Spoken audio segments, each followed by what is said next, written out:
Syederalun, sebuah bot milik nelayan Kuala Tuha, Kecamatan Kuala Pesisir, Kabupaten Nagan Raya, Senin 10 Juli 2017 siang, sekira pukul 10 waktu Indonesia Barat, kembali tenggelam di Muara Krung Nagan saat akan melaut akibat dihantam ombak besar. Pas pagi-pagi kami nelayan melaut untuk mencari nafkah, rupanya ombak besar.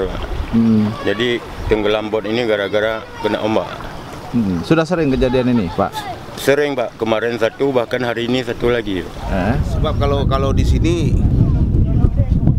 1 kilo dari Kuala kita ada pasangan batu gajah juga di PLTU.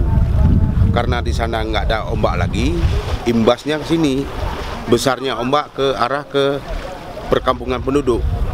Makanya kita harap kepada pemerintah provinsi supaya dengan segera untuk melakukan pasangan batu gajah yang ada di Desa Langka, Kuala Tuha.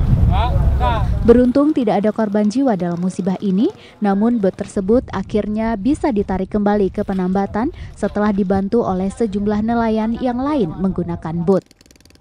Dari Sukamakmur, Dedi Iskandar, Serambi On TV.